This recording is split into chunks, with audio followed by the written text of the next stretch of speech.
बिस्मिल्लाहिर्रहमानिर्रहीम, इय्याका नअबुदु व इय्याका नस्तईन। मेरे पाकिस्तान में मैं आप सब तक आज इमरान खान साहब का अपने कायद का एक पैगाम पहुंचाना चाहता हूं। मेरा यह पैगाम उन तमाम लोगों के लिए है जो इमरान खान साहब के जानिसार हैं, जो इमरान खान साहब से मोहब्बत करते हैं, जो इमरान खान साहब को चाहते हैं, जो इमरान खान साहब के ख्वाब को हकीकत में बदलना चाहते हैं। तमाम stakeholders, MNAs, MPAs, workers, खैर खा, हर वो शख्स जो खान से मोहब्बत करता है, खान का ये पैगाम उसके लिए है। और पैगाम यह है कि आपने 28 सितंबर बरोज हफ्ता 2 बजे लियाकत बाग रावलपिंडी पहुंचना है एहतजाज करने के लिए। और यह एहतजाज जरूरी है इसलिए कि इमरान खान साहब ये समझते हैं कि अदलिया की आजादी के लिए, मैंडेट की चोरी के खिलाफ और रोज बढ़ती हुई महंगाई के खिलाफ आपका आवाज उठाना जरूरी है।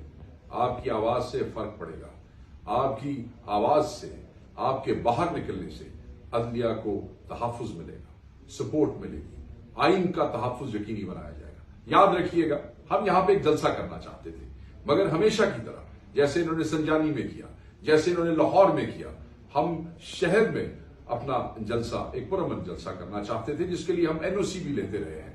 मगर NOCs के बावजूद ये हमारे रास्ते में रुकावटें पैदा करते रहे, कंटेनर्स खड़े करते रहे, डिटेंशन ऑर्डर्स निकालते रहे, लोगों को गिरफ्तार करते रहे, रास्ते रोकते रहे। तो हमने इस दफा ये फैसला किया कि अगर आप हमें लियाकत बाग में जलसा न करने देंगे तो फिर यहां पे एहतजाज होगा। सो अब 28 तारीख को एहतजाज होने जा रहा है। हम आपका इंतजार करेंगे। मैं आप सबको कहता हूं कि खान साहब ये समझते हैं कि आपका उस दिन निकलना इस बात को यकीनी बनाएगा कि जो ख्वाब इमरान खान साहब ने देखा था वो जल्द पूरा हो जाएगा और एक आजाद अदलिया ही आपके खान की रिहाई की जामिन होगी।